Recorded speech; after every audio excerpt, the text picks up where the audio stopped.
5 seconds. Good evening, everybody, and welcome to the 2018 Owen Sound Sports Hall of Fame induction evening. It's great to be on hand this evening for the induction ceremony. This activity dates back to the early 1980s, and over the course of more than 30 years, there's been a wide span of people, a wide span of builders and teams inducted into the halls of the Owen Sound Sports Hall of Fame. At this time, we would like to thank those most responsible for the evening. Can we thank the organizing committee, and we would ask that they'd please stand and be acknowledged. Thank you very much to our organizing committee for a great night already. Just as an advisory, the committee does not select who goes into the Owen Sound Sports Hall of Fame.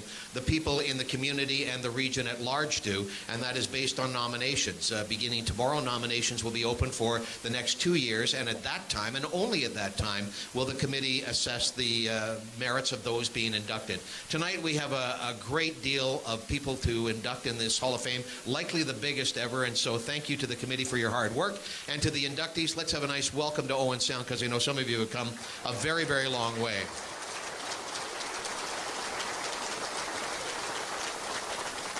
To further welcome you to the city of Owen Sound, please welcome our mayor to the podium. Please welcome Ian Patti.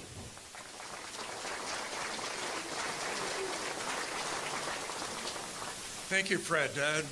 Bring greetings from the city of Owen Sound. Some councillors you already know are here, the others that aren't here over at the art gallery holding down the fort there. I acknowledge that we have our MP Larry Miller and our MPP Bill Walker with us. I also acknowledge my predecessor Ruth Lovell that continues to provide support and do so many things in our community. It's really a wonderful night. This is sort of hero's night for me. When I was a little kid right after Davey Keon, the biggest hero I had was a guy named Joey McCrea. He was unbelievable. I put my pocket in my lacrosse stick the same way, and I soon learned that I couldn't shoot a ball from 20 feet out because the pocket was too deep. And from there we go to the hockey team. They certainly inspired our community. Lots of family members back there. Any parents of the attack? If you're looking of retiring, this is a great place to retire. Kim Gabriel back there, I hope Kim's got the pamphlets to hand out. She's already made the move. You need to follow her and come. We're trying to build our community. To all the inductees, my most recent heroes, Jason and Larisa, wherever you are, congratulations to everybody. We really appreciate what you've done for our city, the inspiration that you give to children coming along and after, and us adults that we look at all of your accomplishments, hard work, challenges that you overcome, and we learn something from it. So congratulations to everyone.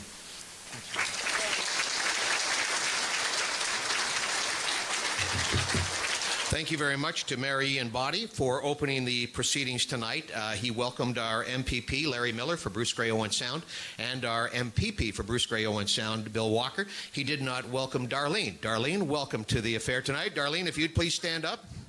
There we go. Darlene Miller. And is Michaela Walker here tonight? She's in Las Vegas. Okay, well, Bill, it's not unusual for a guy in your party to be with a different woman at a different function, so.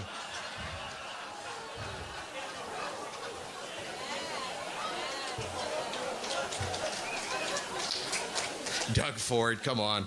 All right. Good luck, by the way. Bill's going to the polls, and I'm sure you'll do very well, Bill, in spite of what everybody's tried to torpedo you with in your party. We have 6 athletes, 3 builders, and 1 special merit category, plus 3 teams to induct this evening. And so we will launch the proceedings in terms of our inductees, starting with the athletes tonight. To make the formal welcome on behalf of the Owen Sound Sports Hall of Fame, please welcome a member of our Sports Hall of Fame, Ted Briggs.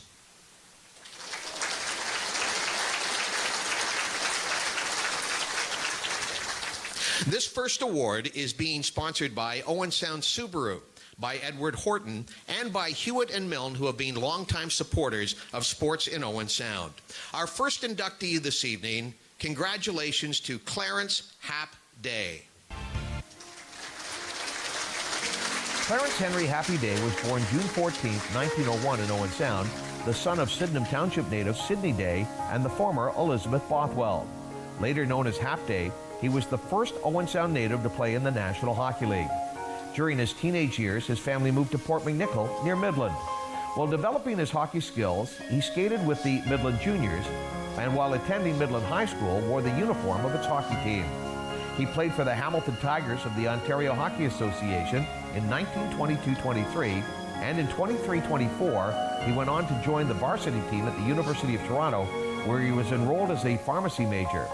Day was persuaded to turn professional in 1924 by Charlie Query, owner of the Toronto St. Pat's. Hap Day played left wing in his rookie season and then switched to defense, where he would remain for the remainder of his career. Hap Day became team captain in 1926. In 1927, the St. Pat's were purchased by Conn Smythe and renamed the Toronto Maple Leafs. Smythe kept Day as captain, and Day also became a partner in Smythe's sand and gravel business. After King Clancy was acquired from the Ottawa Senators in 1931, Day and Clancy formed one of the top defense pairings in the National Hockey League. The Leafs would win the Stanley Cup in 1932. While still playing with the Leafs, Day became coach of the West Toronto Nationals O.H.L. junior team and led them to the Memorial Cup in 1936. In September of 1937, Day was sold to the New York Americans and spent one season there before retiring as a player in 1938. His 11-year tenure as captain of the St. Pat's Leafs is second only to George Armstrong. Hap Day worked as a referee for the next 2 years before returning to the Leafs as coach. He guided Toronto through the 1940s, winning the Stanley Cup 5 times in 10 years. Conn Smythe promoted Hap Day to general manager in 1950, and Day's name was engraved on the cup a 7th time. Hap Day played 639 career games in the NHL. He was the first coach to win 3 consecutive Stanley Cups, the first coach to win 5 cups, which still ranks 3rd all time. Hap Day is the only man to serve as captain, coach, and GM of the Toronto Maple Leafs. And of note, as coach, Day arranged for the Maple Leafs training camp to be held in Owen Sound in 1944 and 1945. Hap Day died in St. Thomas in 1990. He and his number 4 were honored by the Maple Leafs on October 4th, 2006, and his number was retired in 2016 as part of the Leafs Centennial Season celebrations.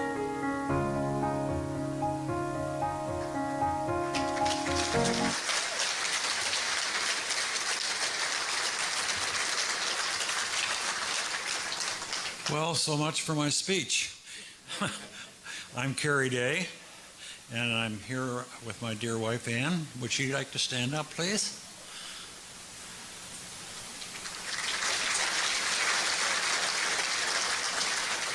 We're from St. Thomas, quite a few kilometers south of here, but what a place. I can't believe what a sports palace you have here, and the treatment we've been given here tonight is spectacular.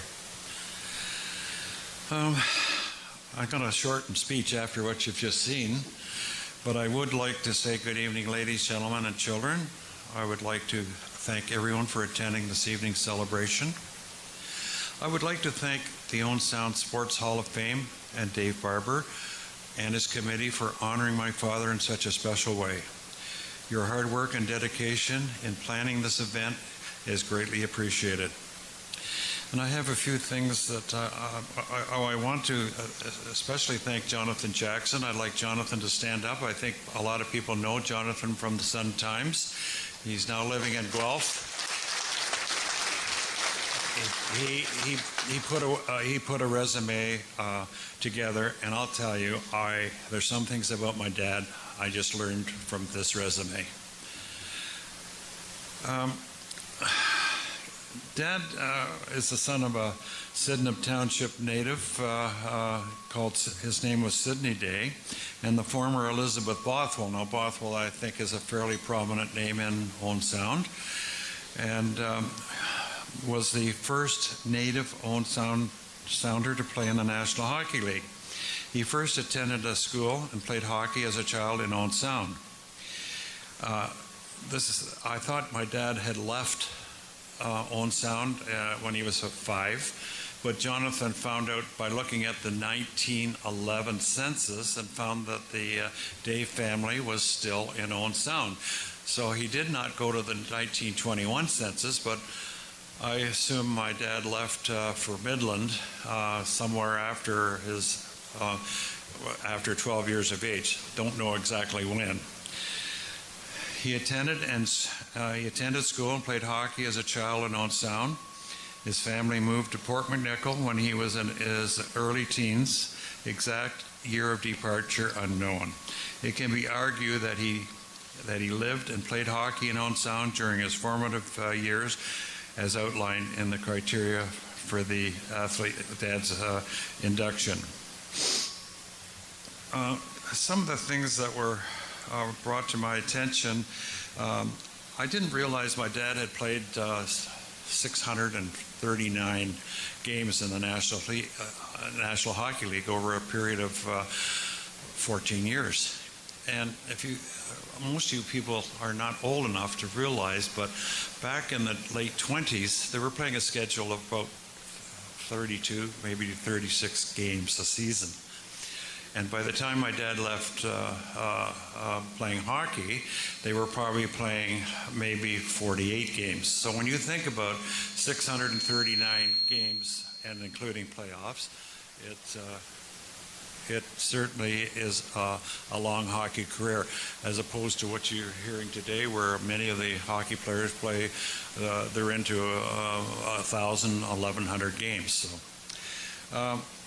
I had the privilege of, in having seen my dad's number retired by the Toronto Maple Leafs back in 2016, along with Boreas Somming and Red Kelly.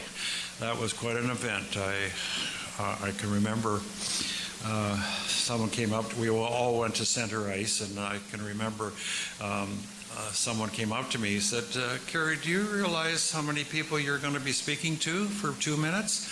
I said, not really. He says, about 19.5. I became nervous. But it's just been a great pleasure for me to be able to speak a few words to you people tonight, and again, I do appreciate the invite. Thank you.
Where'd my sheet go?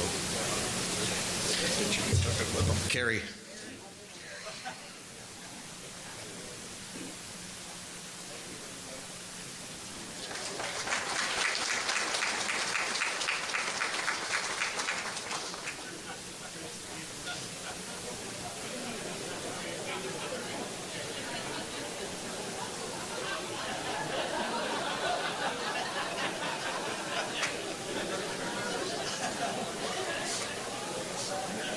Well, we all know who the kleptomaniac in the crowd is tonight. Carrie, congratulations to Hap Day. Thank you very much for making the trip from St. Thomas. Let's thank the Days for being on hand. Representing the committee for our next induction, please welcome Bob Mitchell. Bob Mitchell, please come forward. Bob will be making a presentation on behalf of Decor Design, Brian Mahar, and Avita Main Street. Congratulations to our second inductee, Patti, Davey.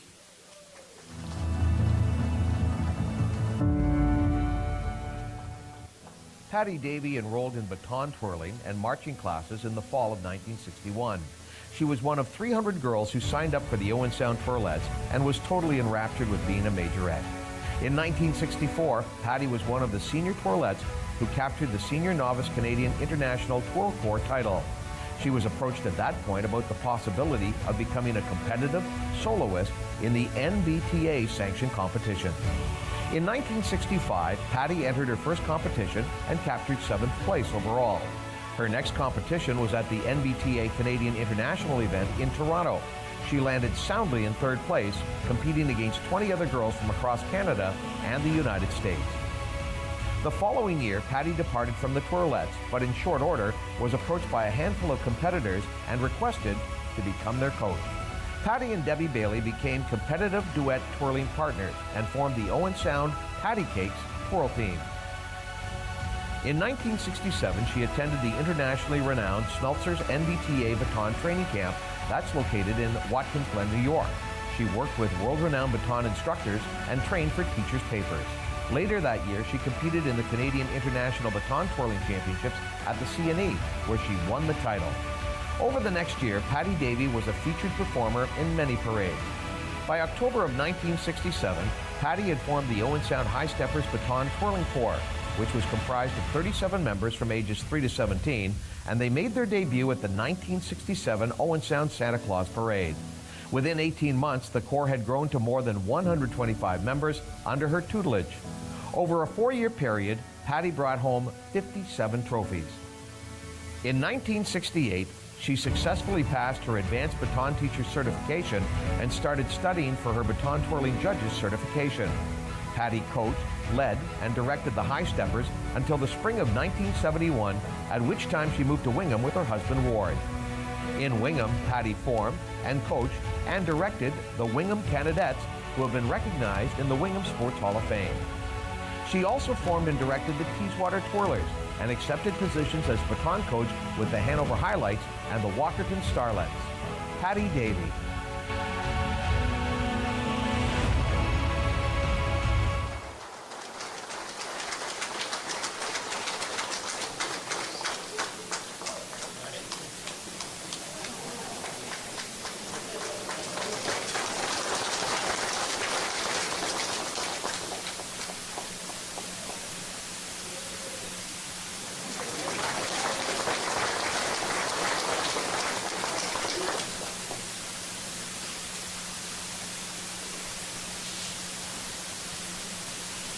Thank you so much. It has been an honor to dedicate my life to baton twirling, amongst other things, but primarily baton twirling. I have got some beautiful people here with me tonight. Ward, my husband, has been a faithful supporter for 99.9% of my life, traveling on all the majorette trips, going every place with us, doing everything he could to make us bigger and better. And then some of the most beautiful girls you could ever teach are here tonight, and that just thrills me to no end. This is an honor, and it humbles me. I am blessed to have taught so many kids in so many ways, and I'm very thankful. Thank you so much.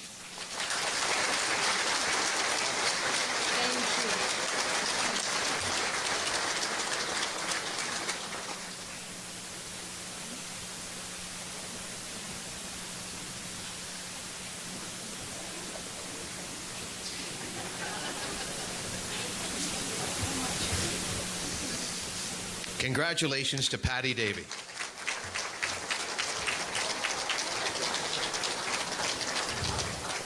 And her entourage. Thank you too, Patti, for not stealing anything off the podium. I truly appreciate that. To make our next welcome for the Owen Sound Sports Hall of Fame for 2018, please welcome Glenn Juniper.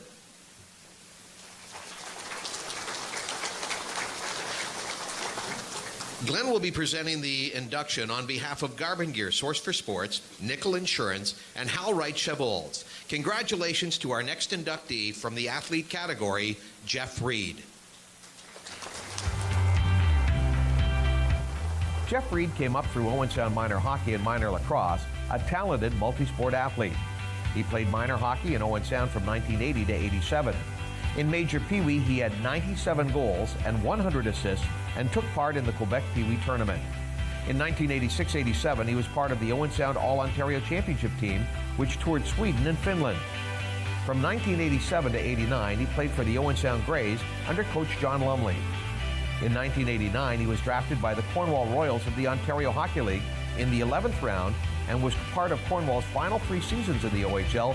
before the Royals would move to Newmarket in 1992. As a rookie at Cornwall with the Royals, Jeff had 33 points. In the 91-92 season, Jeff had 100 points, and the following year at Newmarket, Jeff put up 106 points. Over 4 years in the O.H.L., Jeff Reid played 257 games with 118 goals and 291 points, second only to Doug Gilmour in Cornwall Royals franchise history. After his junior career, Jeff returned to professional and played minor pro hockey from 1993 to 1997 with the Las Vegas Thunder, Orlando Solar Bears, and Raleigh Ice Caps. In his final season at Raleigh, Jeff would score 17 goals and had 64 points. Upon retiring as a player, an opportunity to coach the men's hockey team at the University of Guelph arose. Jeff was a full-time student and assistant coach in 1998-99. In the 1999 season, he became the head coach at the University of Guelph and was there until 2007. In 2007, Jeff joined the Owen Sound Attack as an assistant coach and was with the Attack for 3 seasons. In 2009-2010, Jeff Reid was an assistant coach with the Ontario Under-17 team at the World Challenge and won a silver medal. In 2010, Jeff became a scout with the Kingston Frontenacs and again an assistant coach with Team Ontario at the World Under-17s, this time winning a gold medal. Jeff Reid continued his coaching career. He coached the Walkerton Hawks in 2011-2012, the Guelph Hurricanes in 2012-13, and was an assistant with the Kingston Frontenacs in 2013-14. And then he returned to the Guelph Hurricanes, where he presently is the assistant coach. Jeff Reid has been the technical director of Guelph Minor Hockey since 2000. Moving to lacrosse, Jeff graduated from minor lacrosse in Owen Sound and was a member of the 1993 Founders Cup Canadian champion, Owen Sound Flying Dutchman. Congratulations to Jeff Reid.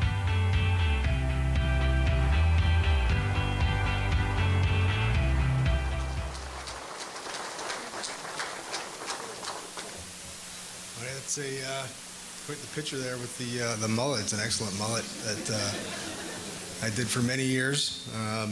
My first year of pro, they took me down to the barber and made me cut it off. So that was a good plan. Just to start, I wanted to congratulate all the inductees this year, all the athletes and the builders into the Owen Sound Sports Hall of Fame. I guess the first thing I want to is to thank Bill Millman, who was the idea, I guess, in terms of nominating my name and nominating me into this. A lot of hard work and a lot of dedication by Bill, and I really appreciate it, Bill. A lot of times people say in these speeches that there's too many people to name, there's too many people in their lives to name. I'm going to just, hopefully I can get everybody right. I'm going to go through my minor hockey coaches and minor lacrosse coaches very quickly, just to name them, because they're the people that shaped me as a young adult or a young person in sports and athletics and competition, that made me want to be a hockey player. First was Terry Rubenthal, through minor hockey, through really the first few years of my career, or I guess my minor hockey career. Al Bishop, Dave McComb, Glenn Juniper, Rob Brown, Dave Brown. I think that was everybody until I moved into junior hockey. And then with lacrosse, I only had 2 coaches, and I played pretty much my whole childhood. Was Rick Bazan and Derek Forbes. So all those coaches really shaped me into the person that I was, and wanting to be a competitor, wanting to win, and wanting to do the best I could. So again, just trying to be brief and short. Athletics and sport has taken me to many places across the world. Played all through the United States, all through Canada. Been able to experience all those things through Germany, all through Europe. And actually, I was involved with the first time that a hockey game was ever played in Mexico City, which was, I think I was 21 at the time. So that was very interesting. The first hockey rink that ever was made and built in Mexico City, I was involved with that. So sports has definitely definitely made me the person that I am, and I'm very happy about that.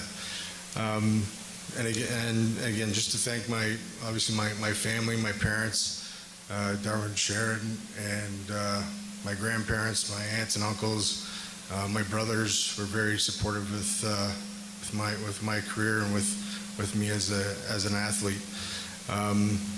And so, just in closing, just a quick story, very quick, about after I was drafted in the 11th round, after playing 2 years with Uncle Ray for the Owen Sound Grays, I was drafted in the 11th round, so there wasn't much chance of me playing in the O.H.L. And I think it was maybe the weekend after. We always had a hockey pickup league at the Coliseum, and somebody said to me, "Congratulations, Jeff, on being drafted in the O.H.L., but you're too small to play." And I thank him for saying that, and I appreciate it, and I'm glad I didn't listen to him. So again, thank you very much. This is a great honor, and have a great night.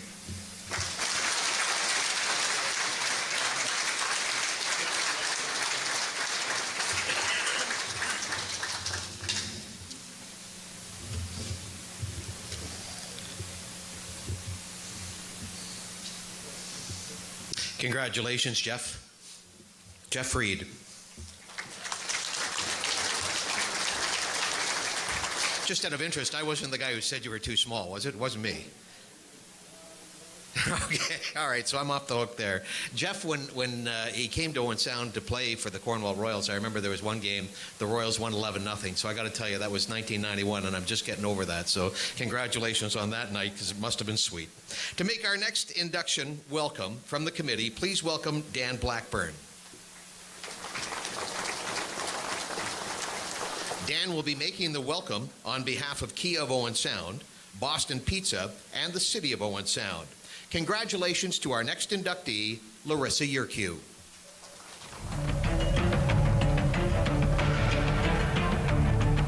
Born in Owen Sound, Larisa Yurkiw had much success as a junior ski racer, skiing out of the Georgian Peak Ski Club in Thornbury, specializing in downhill and Super G.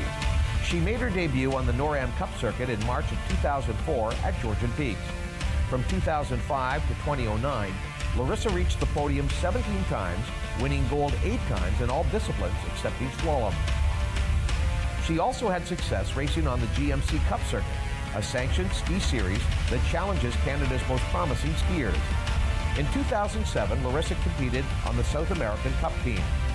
Having posted top 4 results, Yurkiw picked up a silver medal at the 2008 FIS Junior World Ski Championships in Spain in the combined discipline. From 2006 to 2008, she posted 3 more top 10 results at this event. In 2008, Larisa earned 2 gold medals at the Canadian National Championships in Super G and in downhill, plus 3 silver medals in 2009. Since she was still considered a junior in both 2008 and 2009, Larisa was the Canadian National Junior Champion in downhill, giant slalom, and slalom.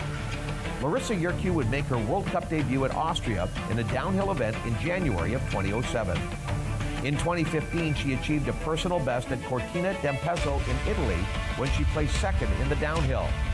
Larisa went on to achieve 3 more World Cup podiums, all in downhill. 3rd in December 2015 at Val d'Isère, France, 2nd in January 2016 at Altenbach, and 2nd again that same month at Cortina d'Ampezzo in Italy. In 2014, Larisa competed in the Olympic Games for Canada at Russia after funding her own training after being released from Alpine Canada and launching her own team known as Team Larisa with coach Kurt Meyer from Austria. On May 11, 2016, Larisa Yurkiw announced her retirement, citing her desire to preserve her health. The retirement announcement came after the best season of her ski career. Congratulations to Larisa Yurkiw.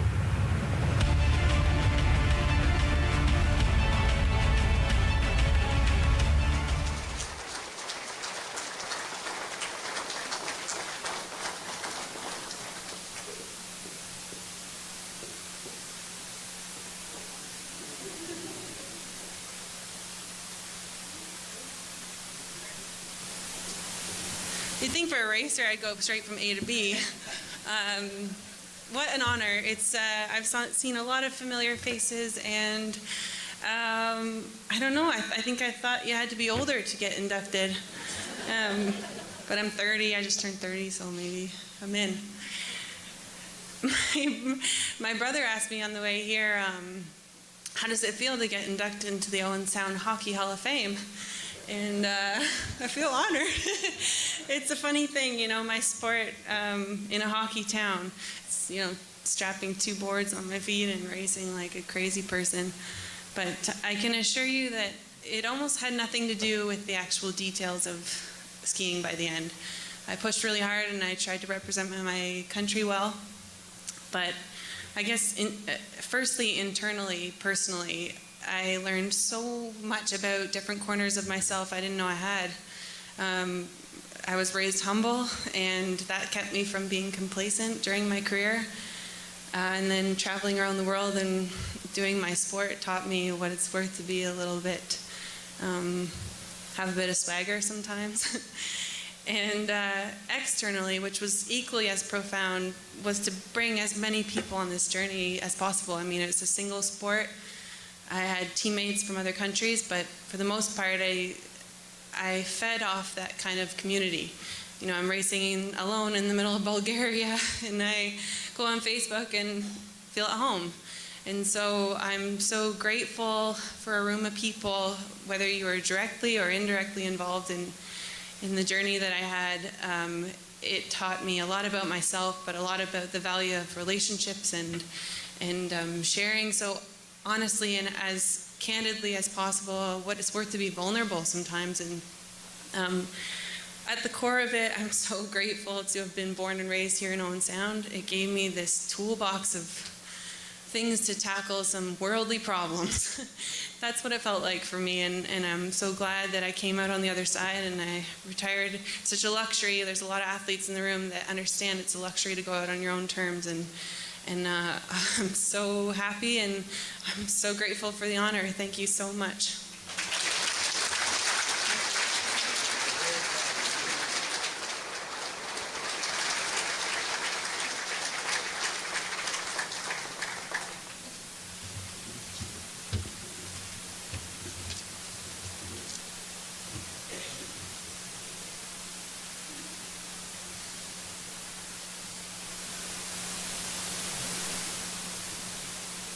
Congratulations, Larisa, and welcome to the Hockey Hall of Fame in Owen Sound.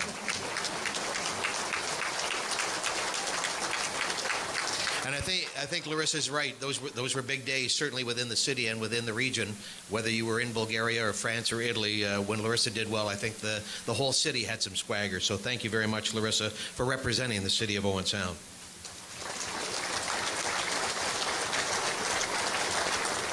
Our next inductee will be welcomed by Neil McKechnie. Please welcome Neil. The presentation is being sponsored by Berner Contracting, by MacArthur Tire, and by Georgian Bay Fire and Safety. Please welcome to the Owen Sound Sports Hall of Fame, Joe McCrea. Joe McCrea grew up in Kitchener, where he and his brother Jim honed their lacrosse skills. When Joe graduated from junior lacrosse, he briefly played for the Brantford Warriors before his rights were acquired by the Owen Sound North Stars near the end of the 1968 season. With the North Stars, Joe was a dominant force from 1968 to 73. In 1968, Joe joined a struggling North Star team and led them to a spot in the playoffs. In those playoffs, he scored 30 goals, and Owen Sound fans would stand in block line lineups for playoff tickets to see the new scoring phenomenon. In 1969, Joe finished third in league scoring with 75 points. The second-place North Stars lost in the first round, with McCrea scoring 9 goals in 3 games. In 1970, Joe produced 71 points to finish third in league scoring and had 28 more points in the playoffs. The North Stars finished first in 1971, winning 21 of 24 games, with Joe putting up 84 points. In the 71 playoffs, Joe would lead the team with 30 goals. Although Owen Sound lost to Windsor in the Eastern Canadian Final, Joe was invited to play for Windsor in the Canadian Finals, and Windsor went on to win that championship. Legendary Windsor coach Jim Bishop would go on record as saying, if he had 5 Joe McCreas to put on the floor, we'd never lose a game. The North Stars finished second in 1972 as Joe finished with 79 points in 20 games. He led the team in scoring in playoffs with 25 points. And in 1973, Joe played his final season with the North Stars, posting 101 points. The North Stars were eliminated in the first round by Windsor that year, with Joe scoring 11 times in the series. In 1974, Joe was drafted 6th overall by the Toronto Tomahawks of the newly formed National Lacrosse League. Due to injury, he only played 20 games that year, but did put up 48 points. The Tomahawks moved to Boston the next season, with Joe exploding for 130 points, including 67 goals. In the late 70s, Joe was the captain of the Victoria Shamrocks, who lost the 1978 Mann Cup final to Peterborough Lakers in 7 games. 1979 was Joe's final season in lacrosse. The Shamrocks returned to the Mann Cup once again, this time defeating the Lakers in 4 games. Joe McCrea retired following the 1979 lacrosse season and went on to coach Victoria in 1980 and 81 before he returned home to Kitchener in 1982 to pursue business ventures. Congratulations to Joe McCrea.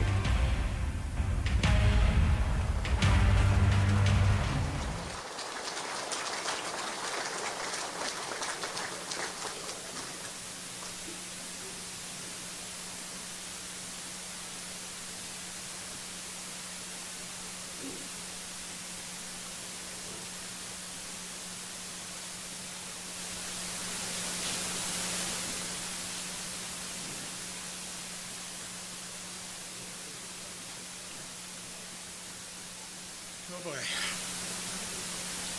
Well, as you can tell, I'm a little older than Larisa, so. And thanks, Mayor. Nice to see I still got one fan, and you're right. I didn't have a long shot, but I didn't lose the ball much. My pocket was this deep. First off, I want to thank Dave Barber and the Hall of Fame committee. This is indeed quite an honor. And I want to express my gratitude to 2 fellow North Star teammates, Terry Keeling, who's with us tonight, and Chris Caveras, for submitting me for nominating me for this award. I also want to thank my family is here, my sisters and brothers. I'm glad they're here. Nice to see you. I could name them all, but I'm not going to. There's too many. And my kids are here also. My daughter Jenny, my son Colin with his girlfriend Megan. And it's great to see them here. And it's great to see how they've grown up to be such pretty good, fine adults. I'm proud of that. And if I had a list of achievements, they'd be right on top. And my wife, my lovely wife, Pam, she has been beside me, stood beside me all these years, and she has been my biggest supporter by far. Thank you, darling. I love you. And I think she's a pretty good cook. I think she's a real good cook. It's hard to believe. Oh, sorry, I got ahead of myself here.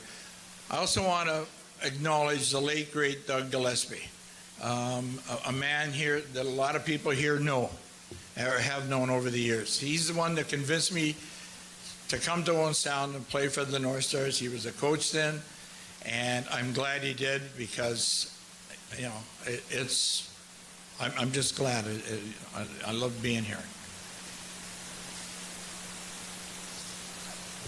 Hard to believe it's been 50 years since I first came here. And I met a lot of great people and had a lot of great teammates. I just enjoyed it immensely. I got a couple other things to say and then I'm done. Lacrosse has taken me to many places, as you saw in the video. And I've had great experiences, all of them. But I've always felt that I believe my career started here in Owen Sound. And the people here have always supported their teams. And it's just a great place to play. So again, I want to thank the committee and Thank you all. It truly is an honor. Thank you.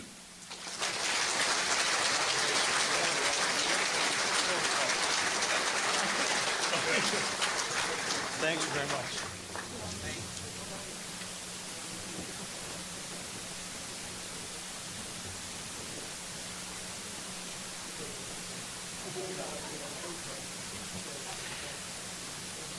Ian, you're a fan of Joe, and Joe, you've got one more fan than Ian does, so that's quite a turn of events.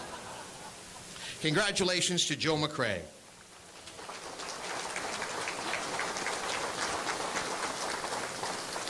Our final athlete to be inducted and welcomed to the Owen Sound Sports Hall of Fame this evening from an athlete standpoint will be welcomed by Dave Barber. The presentation is being made on behalf of Brand Realty Group, Arbonne International, Van Dolders Custom Exteriors, and Rogers Television. Congratulations and welcome to Jason Crone. Jason Crone suffered a life-changing injury March 8, 2003, during an OMHA semifinal game, a broken neck, resulting in quadriplegia. After emergency surgery, Jason underwent 5 months of intensive rehab in London. Early in his rehab, Jason was visited by Dave Wilsey, a member of Canada's national wheelchair rugby team. Dave left Jason a video of the 2002 World Wheelchair Championship game, which was won by Canada. From that moment, Jason was driven to become a member of Canada's national wheelchair rugby team. In the fall of 2005, Jason began playing wheelchair rugby, playing in a borrowed rugby chair for the London Annihilators. His previous sports experience certainly helped his rapid development in the new sport. Jason was named to the Ontario Provincial Wheelchair Rugby Team in 2007. In October of 2007, Jason was named Ontario Wheelchair Sports Association Rookie of the Year. In October of 2007, Jason was named Ontario Wheelchair Sports Association Rookie of the Year. In May of 2008, Jason's Ontario team won the Canadian Wheelchair Championship, with Jason being named Best in Class. Shortly after that tournament, PSN produced a feature about Jason's story leading up to the Beijing Paralympics. Jason was named to the Canadian National Wheelchair Rugby Team, which won a bronze at the Beijing Games. Between 2008 and 2012, Jason competed in many tournaments for Team Canada around the world. In 2012, Jason was selected to Canada's Paralympic team, which won silver at the 2012 London Paralympics. After this event, Jason took a step back from competitive wheelchair rugby, but in 2015 decided to start playing again, with his main motivation having the opportunity to play in the Para-Pan Am Games in Toronto. Canada won that tournament, defeating the United States on 2 occasions, both times in overtime. The victory was special, as Jason completed his quest for a gold medal in a sanctioned international tournament. Despite his intense focus on wheelchair rugby, Jason has supported many other events in the area. The Crone Cup was established in 2003 as a fundraiser girls hockey game between OSCVI and West Hill. It was played for 10 straight years, with the proceeds going to spinal cord research. Jason was an ambassador for Canadian Spinal Research, speaking at many schools. Plus, he has been an active supporter of Easter seals and also is an active member of the Owen Sound Agricultural Society. In 2007, Jason Crone received the Key to the City from Owen Sound Mayor Ian Boddy for his international sports achievements. Congratulations to Jason Crone.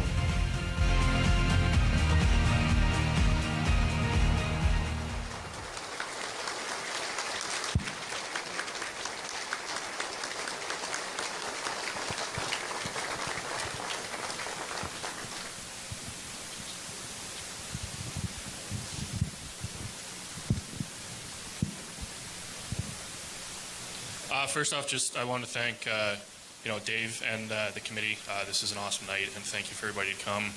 I'll keep this short, I promise. I just want to thank my family, my parents, and my 2 brothers. Without your support, I wouldn't, through my injury, through sports, through everything, I wouldn't have been able to accomplish what I have. My sister-in-laws, Kate and Barb, you guys are right there with them. Kim, you as well, don't mean to leave you last, but and family and friends as well. That was my the major push for me, and no matter what, as Larisa said, no matter where I was in the world, you had the support from back home. yeah, I'll just leave it at that, and we'll move on with the night. So thanks again, everybody.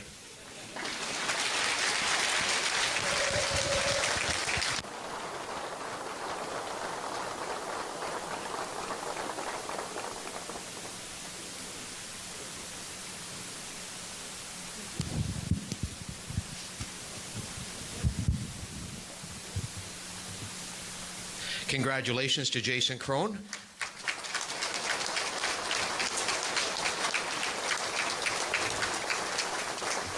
It didn't say so on the video, but one of the annual highlights of the Crone Cup was we had a streaker each and every year run across the ice surface from the high school. So if anybody wants to rip off their clothes, go right ahead, because we've seen it before.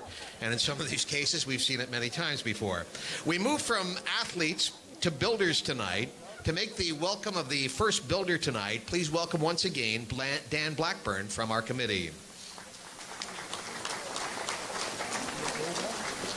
This nomination and induction is courtesy of the Royal Canadian Legion, branch number 6 in Owen Sound, the McKechnie, Sharon and Neil, and William Bill MacArthur. Congratulations to our first inductee in the builders category, Ray Thompson.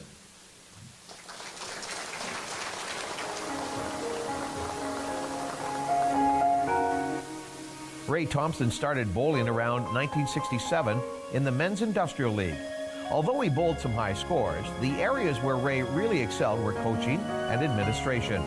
In 1969-70, Ray started coaching the Saturday Morning Youth Bowling Council Leagues and continued coaching YBC bowlers until 1999.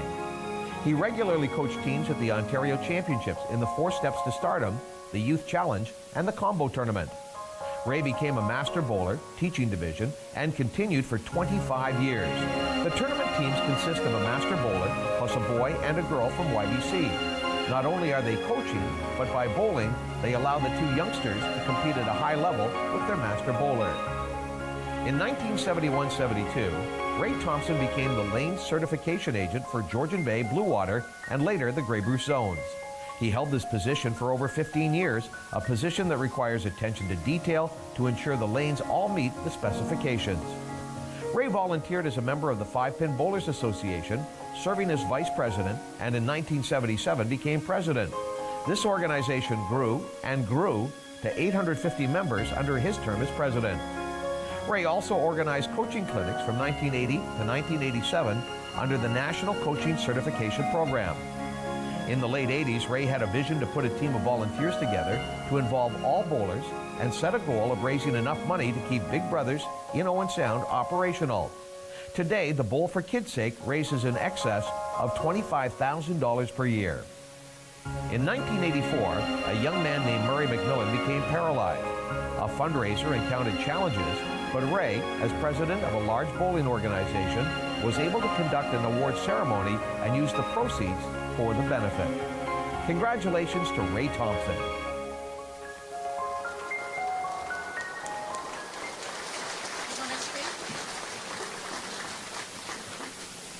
Okay, I should apologize to my family here. They don't think my picture is up to par, and they don't think it's me. And also, this is to Fred. I'm going to have my sister read my speech because of lighting in here. Is that a geezer thing, Fred? Watch your feet. Dignitaries, Hall of Fame members and committee, fellow inductees. I would like to thank Glenn Berner for my nomination and the Hall of Fame committee for accepting the nomination. Congratulations to all the other inductees this year. Thanks to the following that helped get this presentation together: Murray Trask from Port Elgin, Lynn White from Collingwood, and Jim Reid from Owen Sound. As you can see, the bowling community is far wide. As my fellow members in the Builders Committee can attest to, you have to be a combination manager, coach, travel agent, and dare I say, babysitter. In years past, bowling was divided into specific zones and regions. These were different for adults and youth bowlers. The YBC zone boundaries were Zurich to Meaford, and that's a fairly large area. Coaches were often responsible for ensuring the bowlers had transportation to the tournaments, and hence the tournament started days before the actual bowling began. Competitions were held in the zone and or region, then provincial, and finally Canadians. Most weekends from October to May, anyone involved in some kind of tournament every weekend. Bowling is unique, and I have been in the position on the local and zone boards for 25 plus years. I was a master bowler in the teaching division.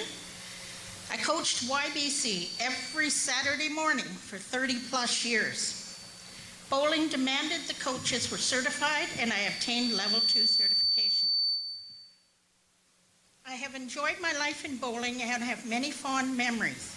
Many of you here tonight have probably tried bowling. It can be the most trying sport, but rewarding when you do well, similar to most sports. This is probably what draws bowlers back to the lanes. It is a sport you can continue with for decades. Thanks again for this honor.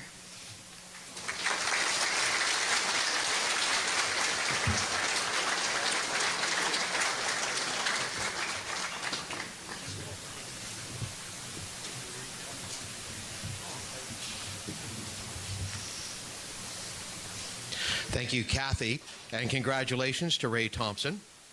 Ray mentioned that, was that a geezer move, doing that? What Ray's referring to, for those of you from out of town, we play an oldie, and I mean a real oldie piece of music every Tuesday, and I call it the Geezer Pleaser. So if we ever have a Geezer Hall of Fame, Ray, you will be among the first to be inducted into the Geezer Hall of Fame. Let's have a nice hand for Ray, and thank you again to Kathy. Congratulations, Ray. From the committee, we would like to call up Brian Mahar to make our next welcome officially into the Owen Sound Sports Hall of Fame. Brian will be making the induction and welcome on behalf of Owen Sound Hyundai, Kruger Custom Steel, and our friends at Harold Sutherland Construction Limited. Congratulations to our next inductee in the Builders category, Chris Fernando. Chris Fernando grew up and studied in his mother country of Sri Lanka, where he was an accomplished distance runner and soccer player. In his late teens, he received his first pair of soccer cleats and illustrated that he was a strong defensive player and captained all the teams he played with, both at varsity and semi-professional levels. Chris immigrated to Canada in the 1960s and ended up in Thunder Bay, where he immersed himself in work and sport and recreation. In the late 1960s, Chris Fernando moved to Owen Sound, where he began to create opportunities in a sport that did not exist in any organized capacity in the city. Chris wanted to share the sport he loved dearly with his kids, the community, and create playing opportunities for himself, and thus went against the grain to start a soccer league.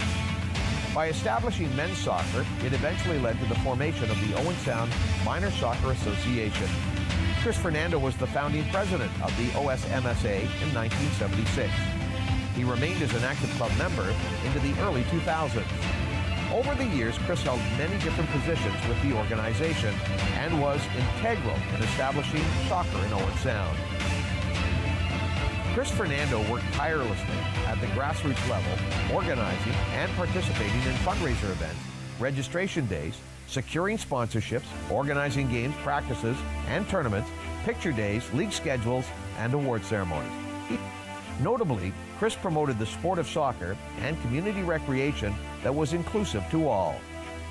People remember Chris as their coach, and although it's been more than 40 years, people still see him as their coach, a young man on the soccer pitch, teaching them the finer points of the game. No longer at the forefront of the OSMSA, he remains quietly behind the scenes in many ways as soccer in Owen Sound has flourished, as exemplified by one of the best soccer complexes in all of Ontario. Chris Fernandez is still passionate and enthusiastic about the game and remains a dedicated supporter of the club, sponsoring teams at house league and competitive levels. Chris Fernando has been a dedicated proponent of organized soccer and healthy living all of his life. Congratulations to Chris Fernando.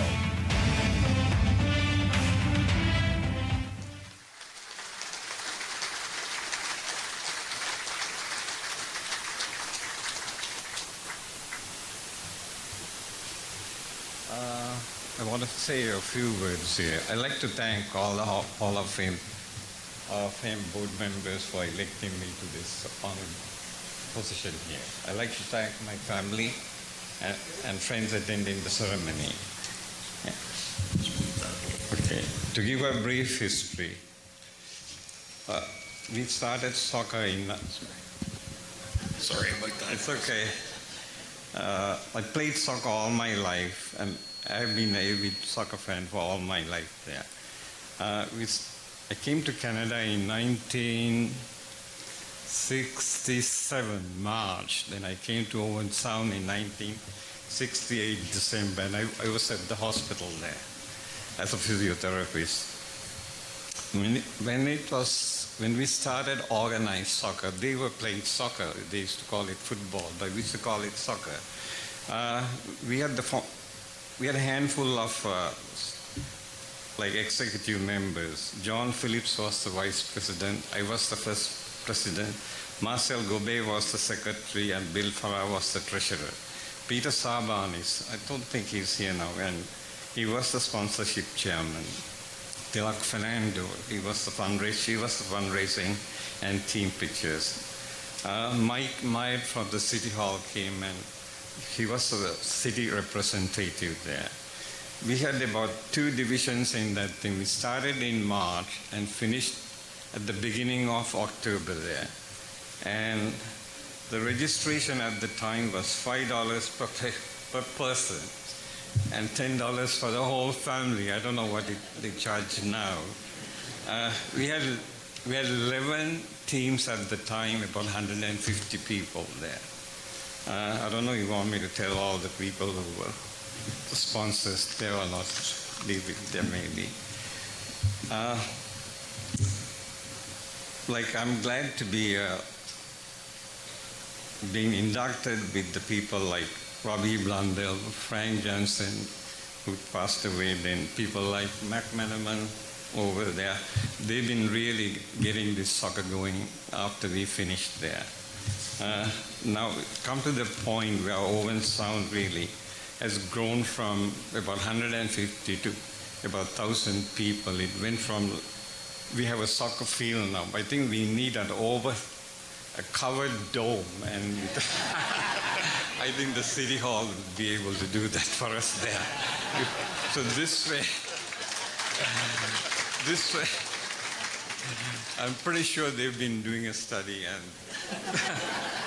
this way all the kids can play soccer right through the whole year. Thanks everybody. Thanks a lot. Congratulations, Chris. Well done.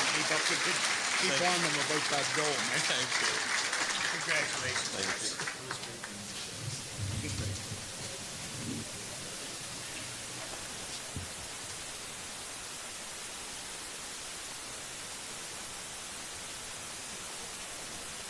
McManaman. Isn't that the way it is in soccer? No one has a first name. It's McManaman, Ronaldo. Chris, thank you and congratulations. Thank you most of all for planting the seed for this great organization.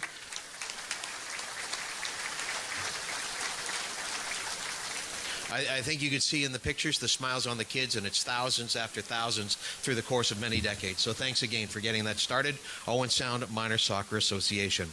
To make our next welcome to the Owen Sound Sports Hall of Fame, please welcome a member of the Hall of Fame, Sharon McKechnie.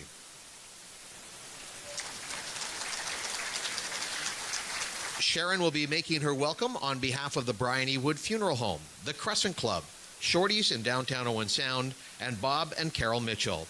Congratulations to our third builder to be inducted this year, Mark Berner. In the 1990s, Mark Berner served as the general manager of the Owen Sound Junior B Flying Dutchman lacrosse team. Following those duties, Mark became instrumental in resurrecting senior lacrosse in the city. The senior North Stars had folded in 1993, but Mark, along with Lauren Ainsworth, brought Owen Sound back to the senior ranks in 2001 as the Woodsman, a concept that played on Mark's design and business background with Berner's contracting. During his 10 years as general manager of the Woodsman, Owen Sound won 7 Ontario championships. He was able to assemble teams with great local talent, but also was able to attract very successful National Lacrosse League players and coaches from outside of the city. Mark Berner's goal was not only to bring senior lacrosse back to the city, but to also bring the President's Cup in as Canadian champions. In their first season of operation, Owen Sound won the Ontario Championship and remained a contender every season afterwards. In 2008, Kitchener native Ian McGough was brought on board to coach the Woodsmen, and after years of knocking on the door, they finally were able to hoist the coveted President's Cup. In Sherwood Park, Alberta, Owen Sound went 5-0 to claim the title. The following year at Hagersville, the Owen Sound Woodsmen won their second straight cup, going 5-1. In 2010, the Woodsmen once again advanced to the President's Cup tournament, but they were defeated in the cup final. With business booming and grandkids now a large part of his life, Mark stepped down after the 2010 season, but remained on the executive and continues as a sponsor of Senior B Lacrosse.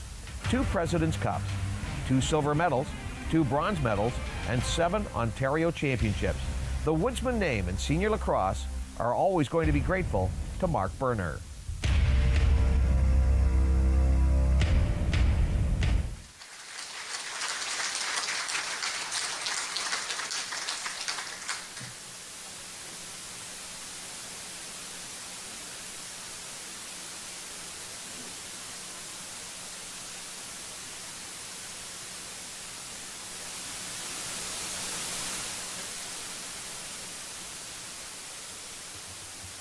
I'd like to take this opportunity to thank everybody for coming tonight and to congratulate all the other inductees.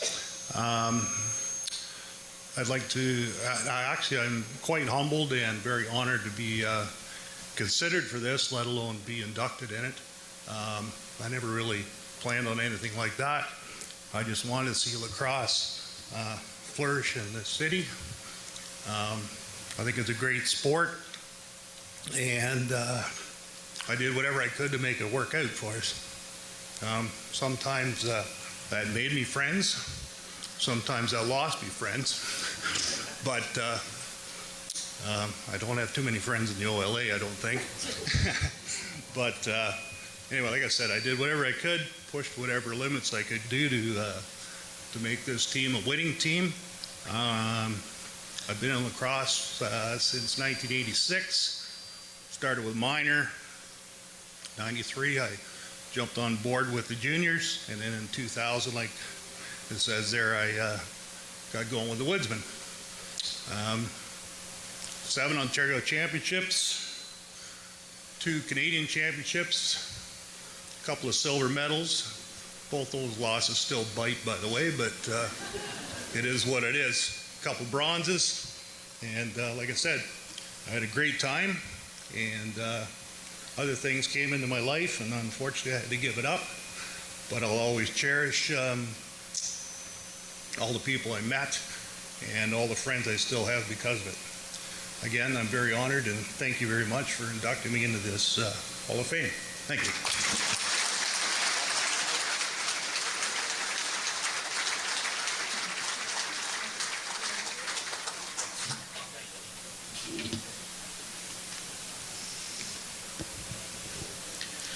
Congratulations, Mark. I'm sure one of those silvers that bite was right here in this building in 2003. Having said that, that game and that event probably was one of the all-time great events that's ever been in the Harry Lumley Bayshore. So, Mark, congratulations on your vision, and congratulations. You say you didn't set out to get into the Hall of Fame. In my opinion, it's overdue. So congratulations to Mark Berner.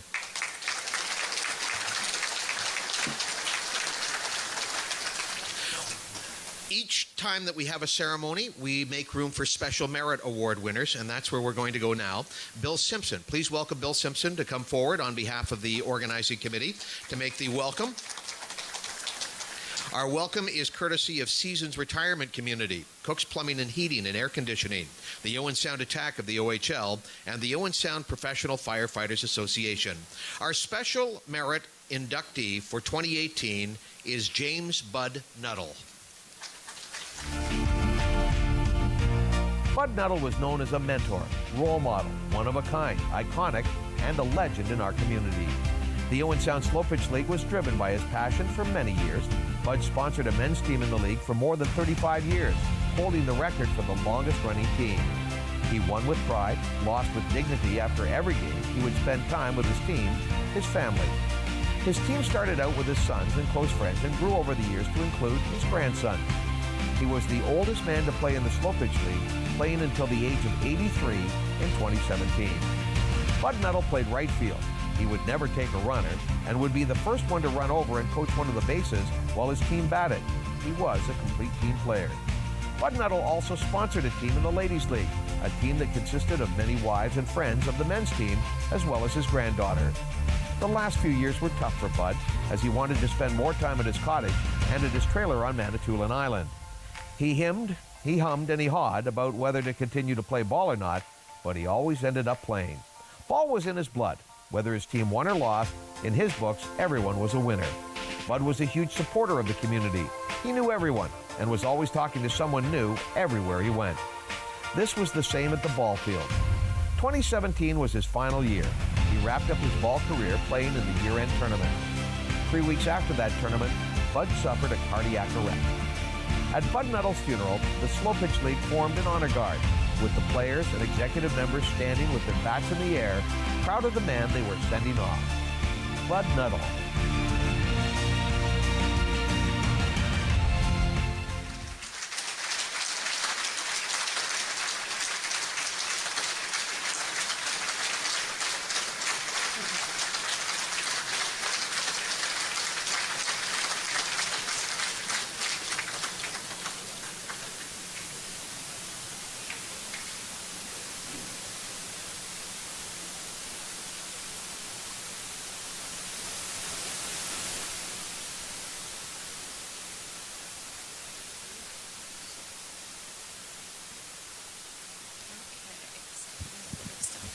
Okay, so just like Carrie, the video did it all for me, but I'm going to say what I have just so I can stay on track. Can I get you all this for me? Thank you. Okay, so Bud Nuttall, a name many knew, and I'm sure others have heard. He was a family man, a hardworking landlord, a hunter, and a ball player, the reason we are here tonight. For me, it's bittersweet. I'm very thankful that my grandpa has been recognized for his dedication and commitment to the Owen Sound slow pitch community, but I would have much rather him be here himself to accept this award. My grandpa Bud played in the Owen Sound Ball League for almost 35 years, sponsoring his own team consisting of family and friends. His 3 sons, 2 son-in-laws, and 2 of his grandsons have all played on his team over the years. And recently, he started sponsoring a women's team, which I was very joyful to join, because just like my cousins, it was a lifelong dream of mine to play with the Nuttall name on my jersey. My dream has been even more fulfilled. There was a few times over the last couple years that my cousins and I got to play alongside our grandpa, and that's not something many grandkids can say they did. So we are forever thankful we got those memories. My grandpa's ball team didn't change too much over the years. They are such a tight-knit group, and they all know what is expected of them on the field and off. Now, I know you may be thinking, holy, this man must have had his foot down and his team was always out to win. Well, actually, this is quite the opposite. His team was based around attitude. No matter what happened, at any given time, all men and women representing the Bud Nuttall slow pitch team were expected to carry themselves with class and morals. It's like they say, violence isn't the answer, and this is a very similar idea to the structure of my grandpa's team. Retaliating and acting a fool doesn't win you ball games, doesn't earn yourself any respect, and certainly does not show any sportsmanship. His team would be the first ones supporting a tournament, would be the first ones showing up at the beer garden after their game, and would be the first ones to say 3 cheers for the opposing team as they would head out to shake hands. I have been attending my grandpa's ball games since I was born. He was definitely one of the biggest influences in my life. Watching his team play hard and competitively while still being good sports and having lots of fun was such an incredible sight to see. The guys could have been losing 25-2, and they wouldn't care. They were just concerned about getting back to Pete and Jan's house for beer fund. Anyone who knew my grandpa knew he liked his beer.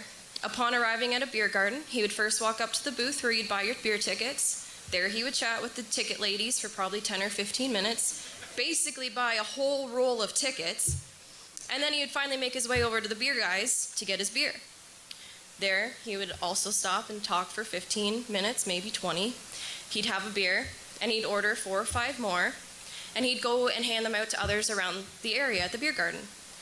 Usually, you would buy a few beers and hand them off to your own teammates. Well, not my grandpa. He'd be handing them out to anyone and everyone he knew, and if he didn't have a beer to give them, he'd give them a ticket instead, saying, "Here, go have a beer on me." Baseball was my grandpa's life. He may have started playing when he was in his 50s, but he was such a natural. Don't get me wrong, he didn't hit home runs or make it further than second base off a hit, but his hits were consistently in the field and usually dropped in right behind the second baseman for a nice single.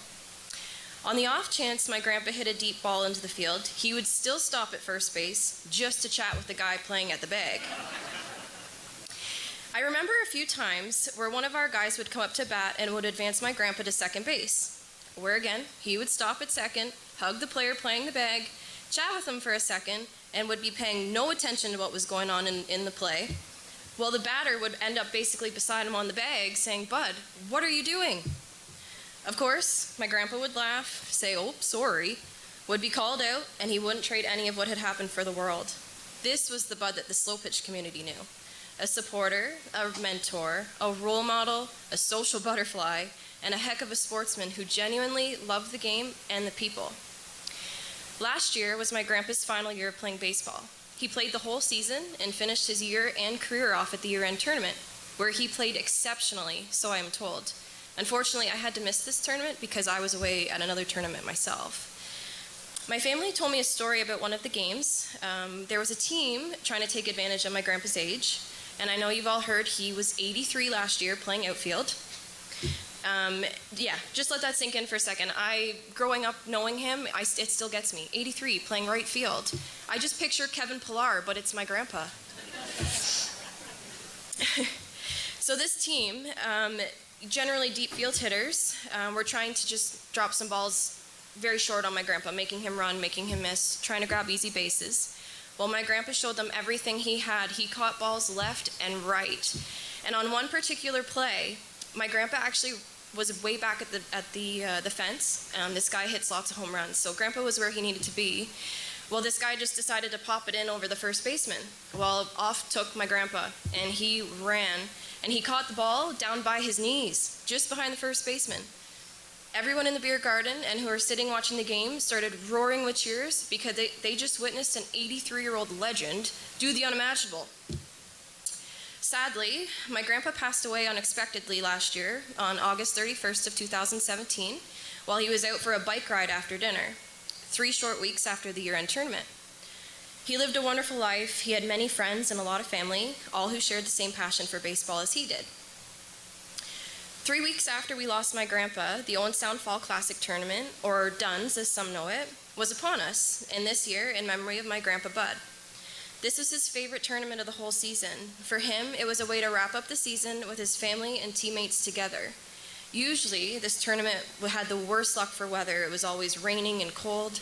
But this year, for the first time in many, it was a sunny, beautiful weekend. Grandpa was shining down on us. My grandpa's team was scheduled to play the first game at 7 p.m., and the other team showed up with 2 cases of Mickey's, knowing it was the Bud Nuttall Slow Pitch team's strikeout beer. And they also had team hats made with the Bud number 9, the legend, written on them, as seen here. After the game, we made our way into the beer garden, and there they had a huge sign made with my grandpa's name and number on it, which hung right above the beer cooler for everyone to see. At other tournaments, people had marked the number 9 on the diamonds and taken moments of silence for a man they all knew and loved. I always knew Grandpa was a big name that loved the slow pitch community, but it wasn't until these events took place that I really and truly saw how much the slow pitch community loved my grandpa. At a time of such sadness, I felt happy knowing that it was a two-way street of love between them. This being one of the reasons I felt he deserved to be recognized. On behalf of my grandpa, my grandma Leona, and the rest of our family, I would just like to thank the Owen Sound Hall of Fame for putting on such a great night and inducting our family's hero. And I would also like to congratulate all the other inductees, a few who I know and a few who knew my grandpa. You guys all deserve this. You all deserve the recognition. So congratulations.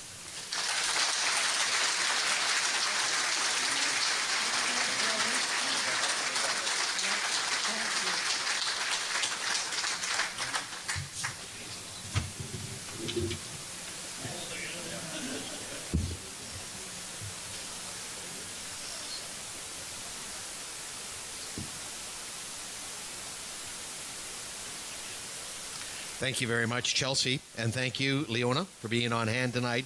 And again, congratulations to our Special Merit Award winner, James Bud Nuttall, and welcome to all of the Nuttals and the offsprings and ball players. Welcome to the Nuttals.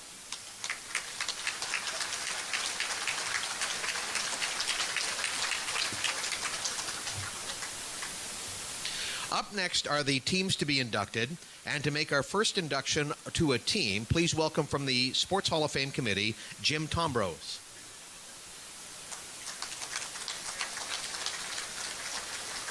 Jim's welcome is being sponsored by The Simpsons, Bill and Sandra, by the Owen Sound Select Fast Pitch Association, and by Murray and Debbie Aiken. Congratulations to our first team to be inducted in 2018, the Owen Sound Bay Motor Hotel.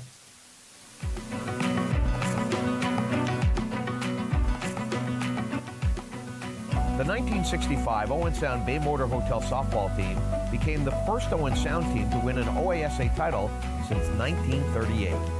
Remarkably, Bay Motor finished last in the Georgian Bay League and were eliminated in the quarterfinal series by the MacArthur Goodyears. However, in the OASA playdowns, it was a different matter. Bay Motor Hotel swept Barrie and then eliminated Windsor, Niagara Falls, and Trenton in a series that required a decided game, sending Owen Sound to the AA Championship Series against Sault Ste. Marie. Game 1 at St. George's Park in Owen Sound was delayed for about half an hour as a grader worked on the infield, which had absorbed considerable moisture. When the game commenced, key hits by Bob Perkins, Gord Edmonston, Bill Simpson, and Hugh Weber allowed the hotel men to hold on for a 3-2 win. Game 2 was a 13-0 blowout for Owen Sound Bay Motor. Bob Perkins pitched a 3-hit shutout and chipped in at the plate with a triple, a double, and a single. The 1965 Owen Sound Bay Motor Hotel softball team consisted of pitcher Bill Simpson, catcher Brent Cochran, Bob Perkins at first, Bob Nixon at second, Hugh Weber at shortstop, and Gord Edmonston at third. The outfield was patrolled by Larry Litnaud, along with Dale Watson and Steve Carter. Steve Ward was not available for the series, plus John McLaren and Brian Pauley were also members of this championship team.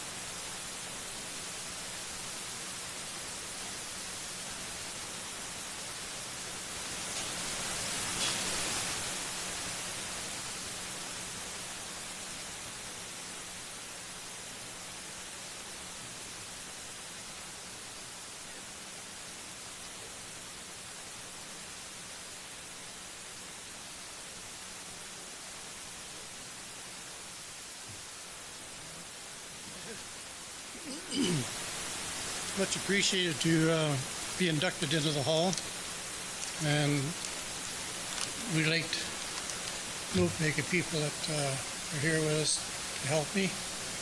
Bob Nixon, Gail Downs for Bob Perkins, and Bill Simpson, and away we have Mike Simpson. We have Brian Pauley, who now lives at PEI, Steve Ward, who's golfing down south, and Hugh Weber has bad feet, apparently. So in that case, I would like to say thank you very much for everybody. And I know the people that are not here with us, for the team, and the people themselves that have left us, I know they'd be very happy also. Thanks very much.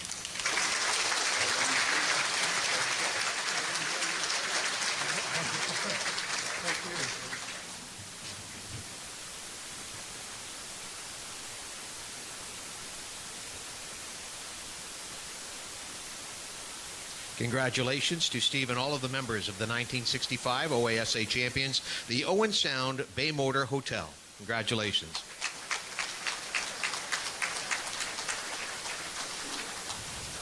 To make our next induction welcome, please welcome Bill Simpson.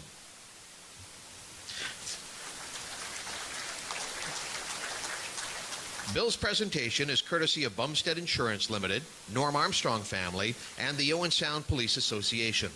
Fittingly, Bill will be welcoming to the Owen Sound Sports Hall of Fame the 2016 Shallow Lake Sting. The Shallow Lake Sting Bantam Fastball team won both the provincial and Canadian championship in 2016. Coached by Chris McComb, the team of 16-year-old boys had been playing together for 4 years. In 2013, they won the WOAA Pee Wee Championship. In 2014, they once again won the WOAA Championship, and the OASA Pee Wee A division, they were the finalists. And in 2015, they won the OASA Bantam B Championship. Then came 2016. The second-year Bantams played in the Owen Sound Men's Fastball League, this in order to prepare them for their provincials. The 2016 provincials were held in Owen Sound. The Sting gave up only 3 runs against in 4 games on their way to winning the Bantam A Championship. Over that weekend, the Sting defeated Tavistock Athletics 5-1, the Belmore Sting 4-2, the Napanee Express 2-0, and then followed that with a 6-0 win over Belmore on the Sunday afternoon in the championship final. The 2016 Softball Canada Bantam Championships were staged at Duncan McClellan Park in Owen Sound. The Sting went 5-2 in the round robin, but suffered a 4-3 loss to KW in their opening playoff game, forcing them to run the table on the final day. The Sting defeated Napanee 7-1, followed by a thrilling 1-0 victory over Nova Scotia's Colchester Royals. In the semifinal, the Sting avenged their previous loss with a 6-2 win over KW, which allowed them to advance to the championship game. In the final, Shallow Lake met Saskatchewan's Warman Poly plus Pride. Mitch McComb doubled in a run in the bottom of the first. Shortstop Robbie Black added a 2-run double in the second. And Owen Torrey would knock home a run, making it 4-0 after 2 innings. Warman rallied for 2 in the 5th before Sting third baseman Zach Taylor hit a solo homer. Saskatchewan made it close, scoring 2 runs in the bottom of the 7th to make it 5-4 with men on, but Shallow Lake hung on. Sting catcher Mitch McComb was named as the tournament MVP and the top hitter. Owen Torrey was named as the playoff MVP. Congratulations to the Shallow Lake Sting from 2016.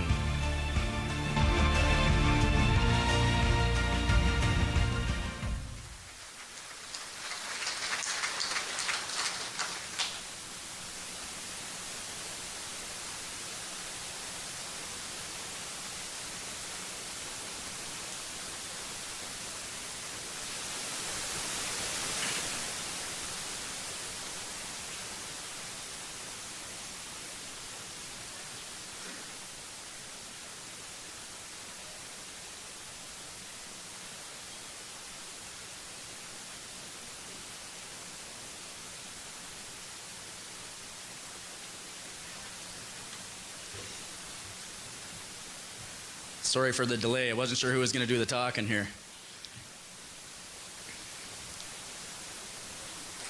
All right.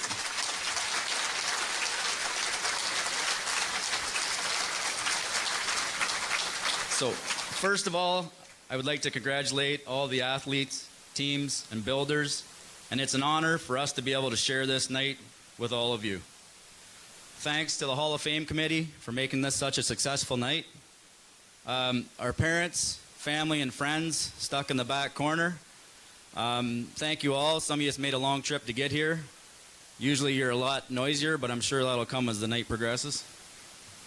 Melissa, my wife, managed the team for 5 years now, and it's not without some problems here and there, but we've been able to stay married the whole time, so it's great. Randy Torrey down at the end, the assistant coach of the team, has worked very hard alongside, and without Randy, none of this would have happened.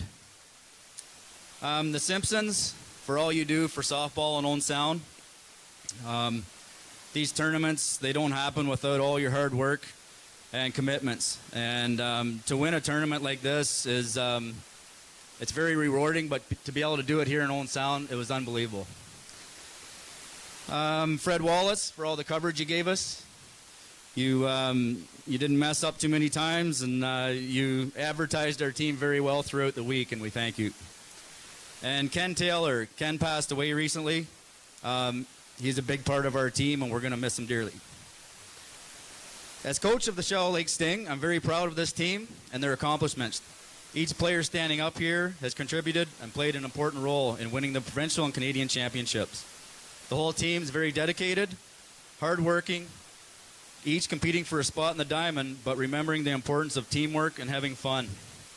They always showed respect on and off the diamond, and they're always an exciting team to watch. I would like to congratulate our team on being inducted into the Hall of Fame, and I hope down the road, when you guys see your pictures showcased here, you look at it with pride, and it brings back the great memories you shared together as a team. Thank you for the honor.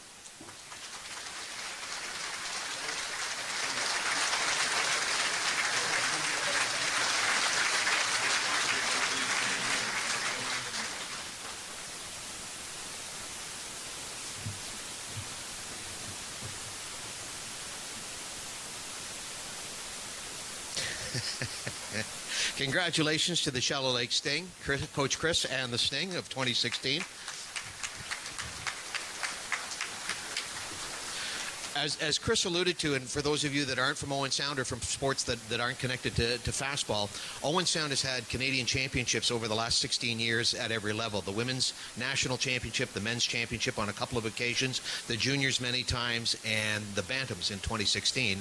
And I will say that the 2016 bantam tournament was the best tournament, not because Shallow Lake won, just because the level of the 8 teams that competed, there was very little to choose between them. And in fact, Shallow Lake, as you saw, what made it a really great tournament was the final day when they had to win all 4 games on the last day. So to the Shallow Lake Sting, congratulations and thank you for that great moment, and good luck in your future fastball.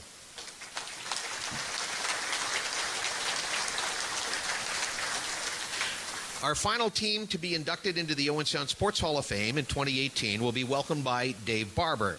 The awards and the inductions are being sponsored by Ray McKelvey, by Transcontinental RBW Graphics in Owen Sound, and by Snyder Sydenham Auction. That's Snyder. See, Chris, I made one mistake tonight. Snyder Sydenham Auction Incorporated.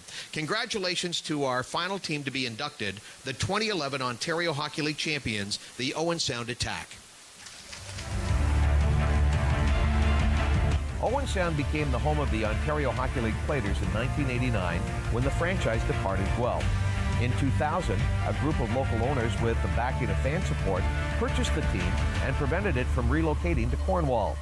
A decade later, in 2010-11, the team had a season for the ages. Under coach Mark Reid, they finished first in the Western Conference with 46 wins. In the playoffs, Owen Sound outlasted London in 6 games, swept Plymouth in 4 games, and then eliminated the 2-time defending Memorial Cup champion Windsor Spitfires in 5 games to claim the Western Conference title. In the O.H.L. final for the J. Ross Robertson Cup, the Attack were pitted against the favored Mississauga St. Michael's Majors, who took the opening 2 games in somewhat convincing fashion. Undaunted, Owen Sound rebounded with overtime victories in both games 3 and 4 to tie the series.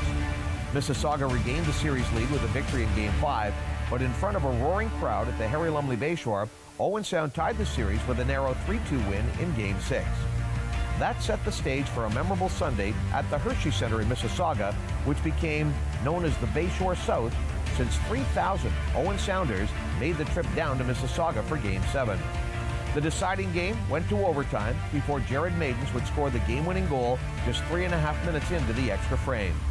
That goal touched off hours of celebrations starting in Mississauga, continuing up Highway 10, and climaxing with a quickly arranged reception on the ice at the Bayshore.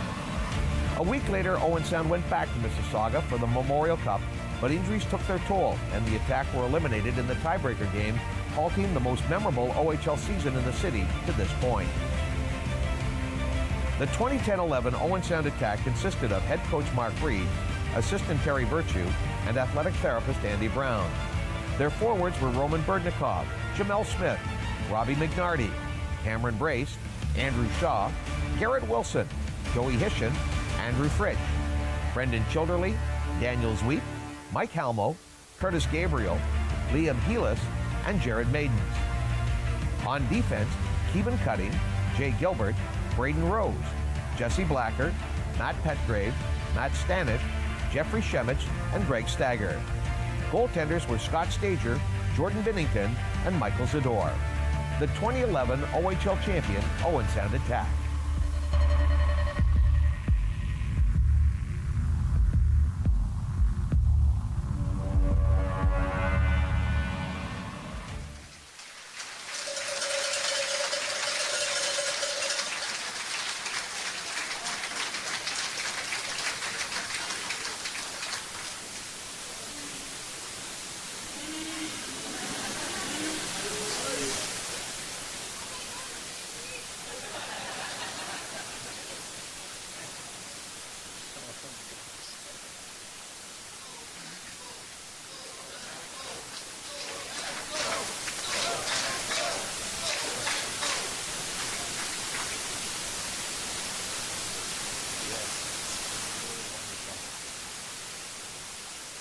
Well, thank you to everybody for coming, and it's just a great thrill for the organization. We specifically want to thank Bill Murdoch for making the nomination, and to Dave Barber and his team for bestowing this incredible honor on the team. We want to acknowledge all of the wonderful athletes, teams, and builders who join us in entering the hall tonight, and recognize all the remarkable people who have entered the hall before us. It's such an honor to perhaps be even mentioned in the same sentence as many of these great people. It's really quite humbling. It takes a multitude of dedicated people to win a championship. I want to take a couple of minutes to acknowledge everybody that was involved. I want to thank the guys who've come from really a long way and taken time out of their very busy lives to come back and to celebrate with us. So thanks all to the guys.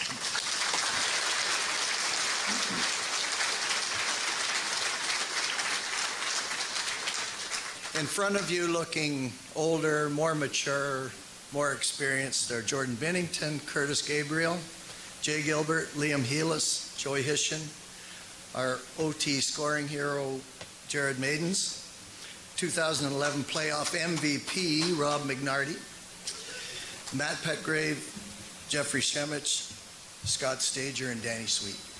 So.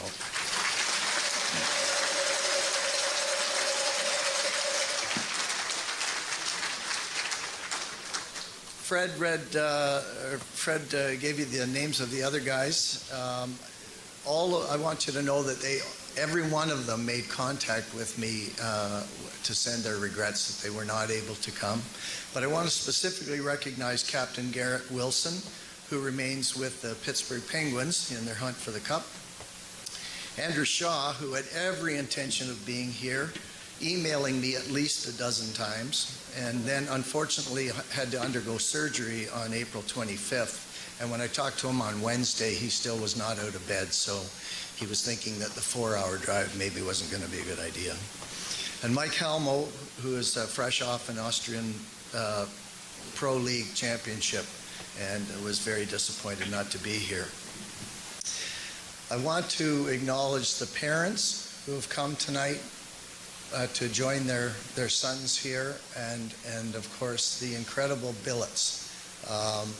Even Liam Heelis's billets from Peterborough are here tonight. So.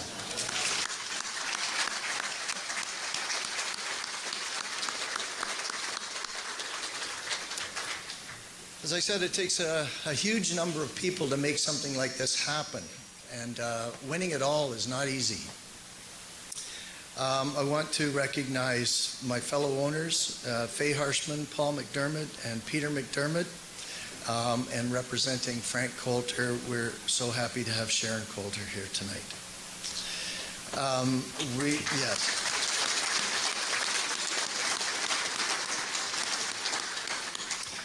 General Manager and member of the Oshawa Sports Hall of Fame as well, Dale DeGray.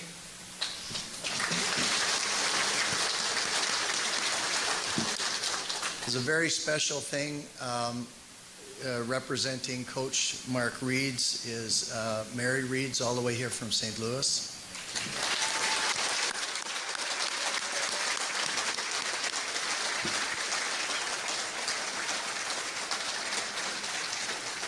And occupying about one half of the building is the rest of Mark's family at the back.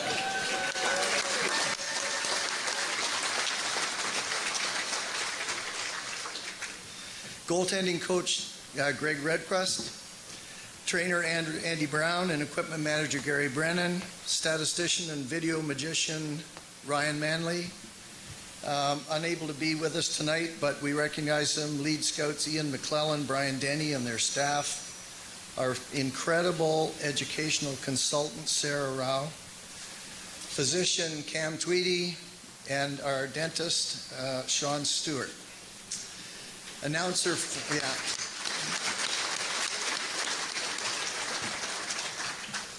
Fred Wallace, who Fred's been doing this from day one with the franchise, and he's an amazing guy. In-crowd announcer, yeah.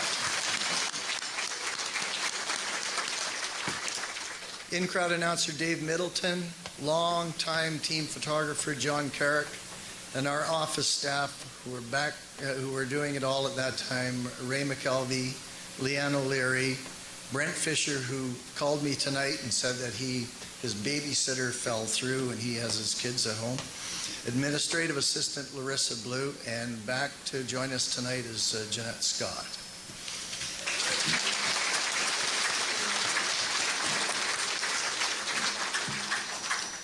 Briefly, in closing, I want to say with the tragedy in Humboldt, Saskatchewan, we've seen in a sobering and dramatic way how a junior hockey team becomes an integral part of the fabric of a small town.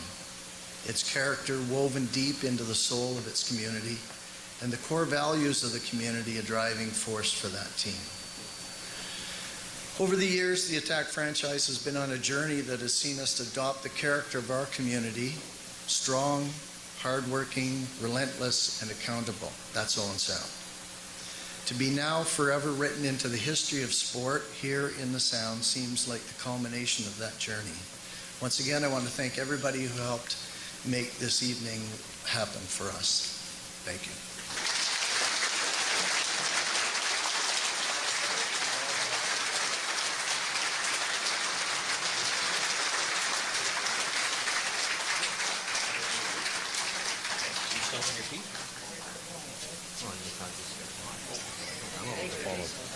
Liam, how are you? Daniel? Hi, how are you? Hi, Jared. How you doing? Nice to see you. Hi, Jeff. Jay, how you doing?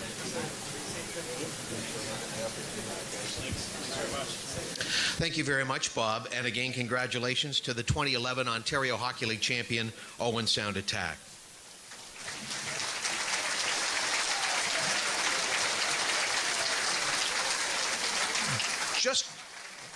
Just as a final note to wrap things up for our friends at Rogers Television tonight, and we thank them for being on hand to film this. I know that it will be aired many times in Owen Sound. If you'd like copies, simply contact Rogers TV. But we thank Rogers TV for being here.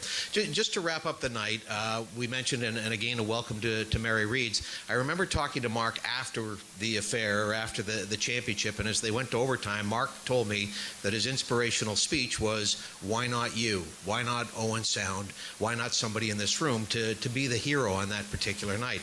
And watching the parade of athletes and builders, the Special Merit Award winner, Bud, and our teams, why not Owen Sound? You know, who's going to be next? And we looked at what happened here tonight, that we had skiers and Paralympians, we had ball teams, lacrosse players, etc.